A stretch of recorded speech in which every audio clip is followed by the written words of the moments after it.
Well, hello and welcome to the Women on Board's vacancy review with Claire Braund, our regular look at what's hot on the Women on Board's vacancy board. So today we're talking to Vanessa Jolly, who's the General Manager of Board Recruitment at Directors Australia. Hello, Vanessa, and welcome. Hey Claire, delightful to be here.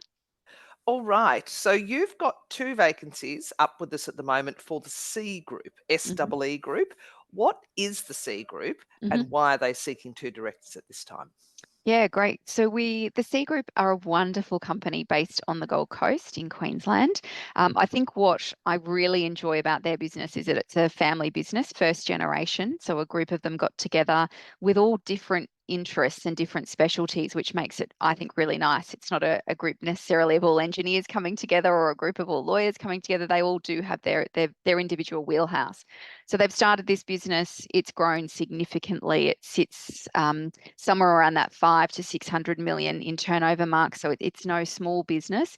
But what they're looking for is to really start to develop their governance and to really sort of take it to the next step change in its revenue and its project work. So we're looking for two types of different recruitment processes. So they're looking for their first non-executive chair position, which will bring the board together, really look at and working with them to start to really entrench that governance piece. We've done the advisory piece with them as well. So it's helped support them through developing the charter and the constitution, and that's sort of in its draft form now, ready to really take the business off. And then the second piece of work is looking at an advisory board, which will sit off to the side of the governing board. And we're looking for two advisory board members there, with a different purpose, obviously, as advisory boards do, again, to supporting the business in its growth and its next phase of transition. So, is it becoming more common for large private companies to seek independent non executive directors and indeed chairs for their board? I think so. And I also think what is common is that advisory board piece initially. It's almost seen as an opportunity where they're not necessarily going right down that path of a full governing board, to be able to get independent advice and see what that's like. And as as a family business or as a founder-led business, sometimes it can be hard around that decision-making piece to start to evolve how it's made, who makes it. And so I think a lot of people see the advisory board as a really nice way of doing that. And I also see they bring on that independent governing chair, to your original question, as a nice way to bring the group together, almost as an arbitrator or as a help to a decision maker, and quite often will carry the numbers to an odd number, to enable that chair to sit and straddle, I guess, all the decisions that need to be made and to make those decisions. And I think the really cool part about family businesses and this space is the agility to make decisions and make them quickly. And I think that's exciting, and that appeals to a certain type of chair and a certain type of advisory board member. But I think, bringing on that chair enables them to make those decisions that otherwise sometimes they can be, not lost, but, have that differing of opinion. So, what skills, experience, and attributes is the Mhm. C Group looking for? Yeah, sure. The biggest thing for all positions for them is that expertise in the sector that they work in. So, and want to expand more into. So, mining, minerals expertise, experience in that construction space. Although they do have a lot of that, so we're looking for what's different. And what's different is understanding, how to really grow and drive a business where they're at in terms of taking it to the next stage. So over that 500 million, 600 million mark. We're also looking for those that have had experience on the advisory board side of things, in that contracts management and really understanding the nuances when you work for a head contractor. So they're not a head contractor. So how do they look for and mitigate risks in those contract negotiations? And also that deep financial experience. Now, that doesn't necessarily need to come from the construction or mining space. So deep financials and understanding how to work and mentor with a CFO, and really drive those financials and the reporting side of things, and that audit risk element, to again help mature the business, to take that next step change.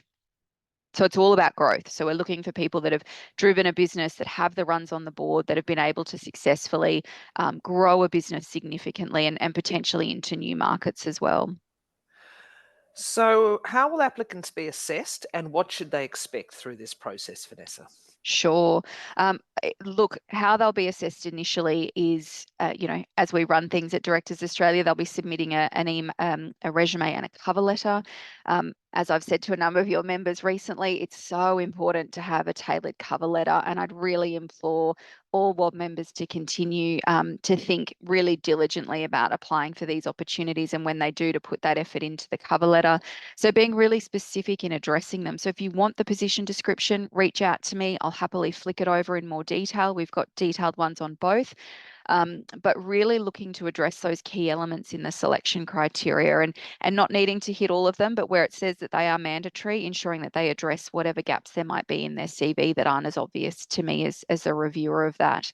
Then it's a staged process. So they'll be interviewing with myself first, and then from there, we'll submit a list up to the client, to C Group, and they'll make the determination on who they'd like to interview. Now, interviews, in this type of organization, you get to meet all of them all in one hit, in terms of the executive being the board as well.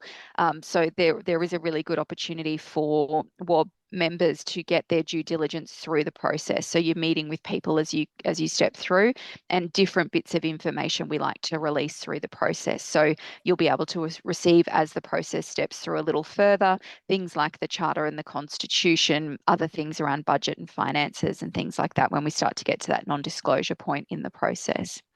And there is a little bit of time on this one, isn't there? Because the There is. closing date isn't for a little while. Yeah, you're right. So we've got the chair position closing first. So that position will close this month. So that's one to be interested in if you are seeking interest in the chair position.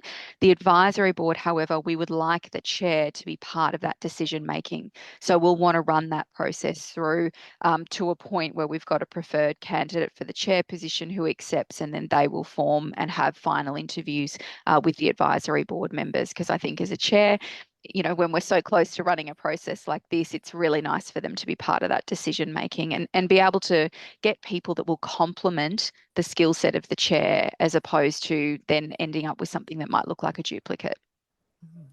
Sounds great, Vanessa. Is there anything else you'd like to add? Look, we've got a number of vacancies at the moment on the Directors Australia website, so I always encourage people to check those out from time to time. And we often do through LinkedIn as well. But I do Look, this organisation is a really great one. I think if you're interested in family businesses and you really understand the importance of making decisions, and making decisions quickly, and driving a business with people that are really passionate about the outcome of the organisation, then something like C Group would be really interesting. And the other thing I'd probably touch on is location, which is pretty important too, and probably something we haven't mentioned.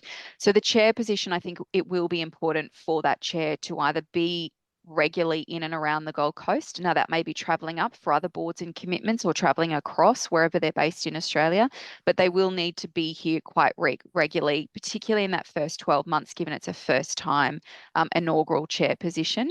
The advisory board positions, however, could be anywhere within Australia, and we're very comfortable with the digital component of that, or coming up for face-to-face meetings. But again, the logistics of a governing board chair for the very first time, being hands-on initially, I think will be really important to the business and to the success of that role. Well, thank you very much. It's been lovely to talk to Vanessa Jolly, GM of Directors Australia, which has been a fantastic supporter of women on boards over many years. A reminder to everybody that WOB Premium, Full and Corporate members can access the vacancy board. If you're a subscriber, or you're more interested in joining women on boards, just follow the prompts. Have a good day, everybody. Bye-bye. Thanks, Claire.